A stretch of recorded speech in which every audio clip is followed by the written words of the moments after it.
बोलो श्यावर रामचंद्र भगवान की जय। आज का प्रसंग अपन ने लिया है श्रद्धेय स्वामी राम सुखदास जी महाराज के प्रवचन से। स्वामी जी ने समझाया है कि भगवान में लगने का उपाय, भगवान में लगने का सरल उपाय क्या है, वो स्वामी जी बहुत ही सरल भाषा में समझा रहे हैं। आप प्रेम पूर्वक सुने, ध्यान से सुने, और अच्छा लगे तो चैनल को सब्सक्राइब कर दें और अपने इष्ट मित्रों से भी शेयर करें ताकि वो भी सुन सकें। स्वामी जी की बहुत ही गहन और गूढ़ बातें जो प्रवचन में कही हुई है वो आपको सुनने को मिलेगी। तो स्वामी जी फरमा रहे हैं, खाना पीना सोना बातें करना आलस्य में पड़े रहना, इसमें जैसा मन लगता है वैसा पूजा पाठ में नहीं लगता।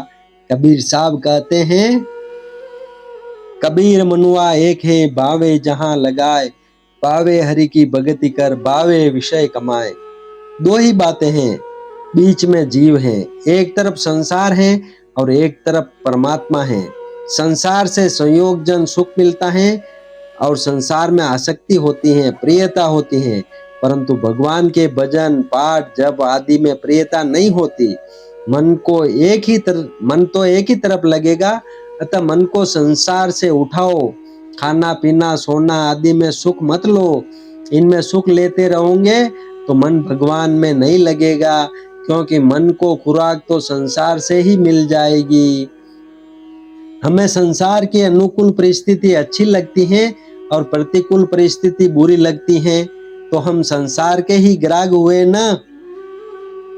कसौटी लगा करके देखो कि हम परमात्मा के ग्राहक हैं या संसार के। एक तरफ परमात्मा है और एक तरफ संसार है। अगर संसार के अनुकूल परिस्थिति, अनुकूल पदार्थ, अनुकूल अवस्था अच्छी लगती है और प्रतिकूल परिस्थिति आदि बुरी लगती है तो हम परमात्मा के भक्त नहीं हैं। जो लोग रुपया कमाने के लिए दुकान पर बैठे हैं, उनके सामने कोई अनुकूल व्यक्ति आते हैं और कई प्रतिकूल व्यक्ति आते हैं, परंतु वे न तो राजी होते हैं न नाराज होते हैं। अपने व्यापार में लगे रहते हैं कि राजी नाराजगी से क्या लेना, हमें तो पैसा कमाना है। इस तरह जैसे गृहस्थ पैसा कमाने में लगे हैं, ऐसे साधकों को तो कम से कम परमात्मा में लगना चाहिए। अनुकूलता प्रतिकूलता में फंस जाते हैं, यह बड़ी भारी बाधा है। गृहस्थों का ज्यादा समय जाता है रजोगुण में और साधुओं का समय जाता है तमोगुण में। ऐसी बात मेरे मन में वर्षों से आई थी, पर कई आज हैं। आलस्य में, प्रमाद में, खाने पीने में, सोने में, इनमें साधुओं का ज्यादा समय जाता है। क्या करें बताओ? आप स्वयं अपने को ठीक करो तो कर सकते हो और कोई उपाय नहीं है इसका। आप खुद ही बाबा जी बन गए, अब कौन कहे आपको। मैंने पुस्तकों में पढ़ा है कि खुद में तो अक्ल नहीं और दूसरों की मानता नहीं, उसको कौन समझाए। अगर कुछ मिलता है तो परमात्मा ही मिलता है और कुछ मिलता है ही नहीं। परमात्मा के सिवाय कभी किसी को कुछ नहीं मिला, कुछ नहीं मिलेगा और कुछ नहीं मिल सकता। वहम होता है कि इतना धन मिल गया, इतना मान मिल गया, शरीर मिल गया, निरोगता मिल गई, विजय मिल गई, आराम मिल गया। बिल्कुल कोरा धोखा है। स्वामी जी कह रहे हैं ये सब कुछ मिलने के बाद भी आपके साथ धोखा ही है। आज मरो तो कुछ नहीं मिला। आप लोग ध्यान दें, मिलना भगवान का ही है, उसके सिवाय और मिलना है ही नहीं। धन संपत्ति मान सुख आदि में वृत्ति रहेगी तो बेईमानी होगी, चालाकी होगी, ठगाई होगी, धोखेबाजी होगी और आगे इसका फल होगा दुख, नरक, 84 लाख योनियां। मिलना अगर देखा जाए तो परमात्मा तत्व के सिवाय मिलना कुछ है ही नहीं। अब श्रोता पूछ रहे हैं कि प्रभु की कथा में मन लगाने से प्रभु की कृपा हो जाएगी क्या? तो स्वामी जी समझा रहे हैं कि भगवान की और भक्तों की कथा में अगर मन लगता हो तो बहुत ही उत्तम बात है। आप उसको तल्लीन होकर पढ़ो, सुनो तो भगवान की कृपा अपने आप हो जाएगी। भगवान के और भक्त के चरित्र में अगर मन लग जाएगा, तल्लीन हो जाएगा, तो कृपा किए बिना भगवान रह ही नहीं सकेंगे। कृपा जबरदस्ती होगी। भगवान और भक्त इन दोनों के चरित्रों में मन लग जाए तो फिर एकदम ठीक हो जाएगा। हेतु रहित जग जुग उपकारी, तुम तुम्हार सेवक सुरारी। स्वार्थ मीत सकल जग माई, सपने प्रभु परमारथ नाई। केवल भगवान और उनके भक्त ये दो ही भला करने वाले हैं। तीसरे किसी व्यक्ति से, किसी वस्तु से, किसी परिस्थिति से, किसी योग्यता से आपका भला हो जाएगा, यह बात है ही नहीं। किसी से कुछ होने का है नहीं। न धन से कुछ होगा, न मान से कुछ होगा, न बड़ाई से कुछ होगा, न मकान से कुछ होगा, न परिवार से कुछ होगा। होगा कुछ नहीं, केवल समय बर्बाद हो जाएगा, पास में रही हुई पूंजी खत्म हो जाएगी और मरना पड़ेगा। अब श्रोता पूछ रहे हैं, स्वामी जी हम संत को ठीक ठीक जानते नहीं, तो क्या उनकी कृपा से सब हो जाएगा? तो स्वामी जी समझा रहे हैं, उनको जानने न जानने की चिंता मत करो। उनको जानो या मत जानो, उनके कहने के अनुसार करो, हो जाएगा। क्यों? अभी होना चाहिए, अभी भगवान में मन लगना चाहिए, हो जाएगा। इसका क्या भरोसा? देखो भाई, मैं तो इसको धोखा मानता हूँ कि ये संत मिल गए, महात्मा मिल गए, गुरुजी मिल गए, इनकी कृपा से सब हो जाएगा, ऐसा मान लेता है, पर करता कुछ नहीं। संत मिल गए तो तुम्हारे में परिवर्तन आना चाहिए ना।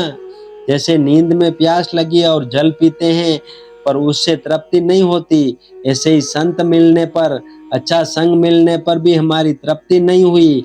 हमारी दशा वैसी ही है, तो क्या मिल गया? हमारा जीवन बदल जाना चाहिए। जीवन भगवान में लग जाना चाहिए। भगवान में, भगवान के चरित्र में, भगवान के नाम में, भगवान के गुणों में, भगवान की लीला में मन तल्लीन हो जाए तो यह लाभ की बात है। परंतु आजकल पाठ जप आदि करते हैं तो बारी निकालते हैं, ड्यूटी बजाते हैं, एक आफत मिटाते हैं। रोजाना इतना जप आदि करना ही पड़ेगा, नहीं करें तो संतोष नहीं होता। अतः पाठ भी कर लो, जप भी कर लो, इतना सुन लो तो एक आफत मिट गई, छुट्टी हो गई। उन्होंने कह दिया और हमने स्वीकार कर लिया, इसलिए पाठ करना पड़ता है, इतना जप करना पड़ता है। किसी तरह पूरा कर दो। पाठ पूरा हो गया तो अब पुस्तक बांध कर रख दो, आदि आदि। बालक पढ़ता है पर छुट्टी होते ही दौड़ता है कि चलो आफत मिटी। इस तरह पाठ जब आदि को आफत समझने से, भार समझने से लाभ थोड़े ही होगा। समय खाली पड़ा है पर भगवान की कथा आदि में मन नहीं लगता, यह मनुष्य के लिए बड़ा काला दिन है। समय बर्बाद करने से तो यही अच्छा है कि किसी काम धंधे में लग जाओ। सिद्धांत है कि परमात्मा के सिवाय मिलता कुछ नहीं, केवल धोखा होता है। चाहे आपके पास लाखों करोड़ों रुपए हो जाए, चाहे आपके हजारों हजारों श्रोता आ जाए और आपको नमस्कार करें, आपका आदर करें, पर मरोगे तो कुछ नहीं मिलेगा, क्योंकि यह मिलने की चीज है ही नहीं। बढ़िया भोजन मिल गया, बढ़िया कपड़ा मिल गया, बढ़िया सोने को जगह मिल गई, आराम मिल गया, तो केवल धोखा हो गया, मिला कुछ नहीं। इसलिए सावधान रहना चाहिए। मैं तो यह कहता हूँ कि आप हरदम नाम जप करो और 2-2 4-4 मिनट में भगवान को नमस्कार करके भीतर से कहो कि हे नाथ, आपको भूलूं नहीं, हे प्रभु आपके चरणों में मन लग जाए, हे नाथ आप मुझे मीठे लगे, प्रिय लगे। आपकी एक ही मांग हो कि भगवान में चित्त खींच जाए, भगवान मीठे लगे, भगवान का नाम मीठा लगे, भगवान के गुण मीठे लगे, भगवान की लीला मीठी लगे, भगवान के चरित्र मीठे लगे, प्रिय लगे। तो श्रोताओं ने पूछा कि मन में रामायण जी को गुरु मान लें क्या? व्यक्ति विशेष को गुरु मानने से उसके गुण दोषों पर मन चला जाता है। तो स्वामी जी समझा रहे हैं, बिल्कुल मान लो, निहाल हो जाओगे। रामायण जी को गुरु मानकर परिक्रमा करो, दंडवत प्रणाम करो, आदर से पाठ करो और उसमें जो बातें अच्छी लगती हैं, अच्छी लिखी है, उसको गुरु शिक्षा, गुरु वचन मान लो, हो जाएगा कल्याण। गुरु वचन ही होता है, शरीर नहीं होता। मेरी सलाह भी यही है कि व्यक्ति को गुरु बनाना ही नहीं चाहिए। व्यक्ति को गुरु बनाने से अड़चन होगी, उसमें फंस जाओगे, दूसरी जगह नहीं जा सकोगे, अच्छी बातों से वंचित रह जाओगे। अतः चाहे रावण को ले लो, चाहे गीता जी को ले लो, चाहे पहले हुए किसी संत महात्मा को ले लो, चाहे अभी कोई अच्छा लगे उसको ले लो, और गुरु शिष्य का संबंध न जोड़कर उनसे जो अच्छी बातें मिले उनका तत्परता से पालन करो।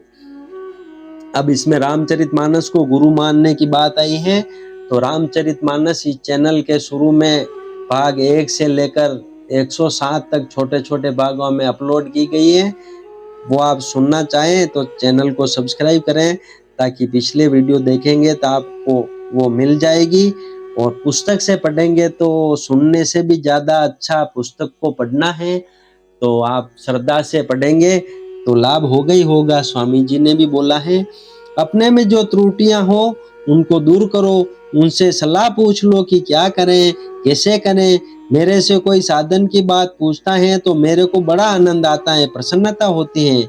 मैं गुरु बनूं और दूसरा चेला बने यह तो मुझे अच्छा नहीं लगता, पर कोई साधन की बात पूछे तो यह मुझे बहुत अच्छा लगता है, और जैसी बात आएगी वैसी बता दूंगा, कपट रखूंगा नहीं, छिपवाऊंगा नहीं।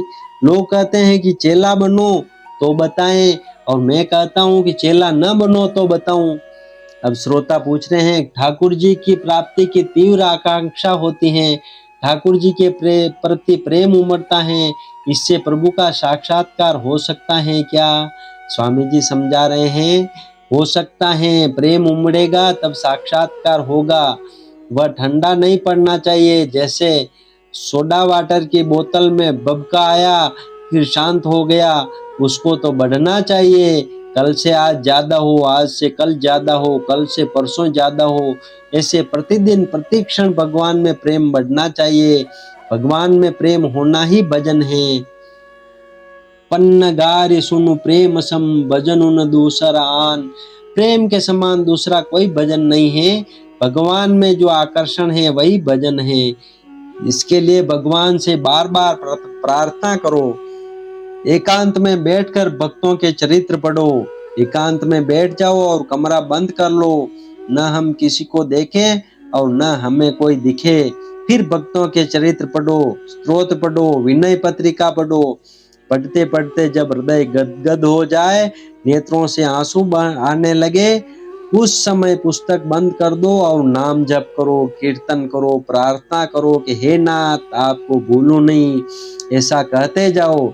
ऐसा करते करते जब आंसू सूख जाए, वैसा भाव नहीं रहे, तब जहाँ पढ़ने से वैसा भाव बना उससे एक पृष्ठ पीछे से पुनः पढ़ो। पढ़ते पढ़ते वहां आते ही वैसा भाव बन जाए तो फिर पुस्तक छोड़ दो। पुस्तक पूरी करने का लक्ष्य बिल्कुल न रहे, भगवान में मन लगाने का लक्ष्य रहे। जहाँ पढ़ते पढ़ते मन लगा वहां पुस्तक छोड़ दो और प्रार्थना करो, भगवान से अपनी बात कहो, भगवान के लिए रोते रहो। यह साधन आप घंटा 2 घंटा रोजाना करके देखो।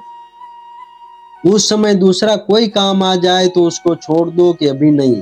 करोड़ काम बिगड़ते हो तो बिगड़ने दो, पर भगवान का स्मरण मत छोड़ो। भक्तों के चरित्र में मन लगे तो बहुत बढ़िया है, भगवान से भी भगवान के भक्त का चरित्र बढ़िया है। गोस्वामी जी महाराज लिखते हैं, मोरे मन प्रभु अस विश्वासा, राम ते अधिक राम कर दासा। कोरा लिखते ही नहीं है, काम में भी लाते हैं। गोस्वामी जी महाराज अपने मन से राम जी के साथ रहते हैं, इसलिए यहाँ लिखते हैं, यहाँ प्रात जागे रघुराई। और रावण के साथ नहीं रहते, इसलिए लिखते हैं, वहां सकोपि दशानन आदि। परंतु जहाँ भगवान और भक्त दोनों की बात आती है, वहां गोस्वामी जी भगवान को छोड़कर भक्त के साथ रहते हैं।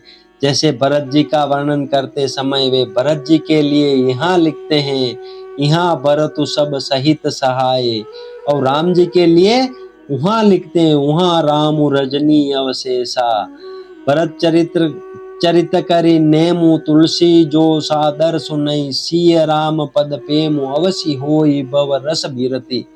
गोस्वामी जी ने रामायण लिखना शुरू किया तो सबसे पहले भरत जी का चरित्र अयोध्या कांड ही लिखा है, इसके बाद बाल कांड लिखना शुरू किया। इसलिए अयोध्या कांड और बाल कांड दोनों के आरंभ में गुरु वंदना की गई है, और कांडों के आरंभ में नहीं, दूसरे कांडों के आरंभ में नहीं किए। कारण कि पहले गुरु वंदना अयोध्या कांड में की और उसके बाद ग्रंथ का आरंभ किया तो बाल कांड के आरंभ में गुरु वंदना की, फिर लिखते चले गए। इस प्रकार गोस्वामी जी ने पहले भक्त का चरित्र लिखा, फिर भगवान का चरित्र लिखा। बोलो श्यावर रामचंद्र भगवान की जय। संत जनों की जय, भक्त जनों की जय। जय जय श्या राम।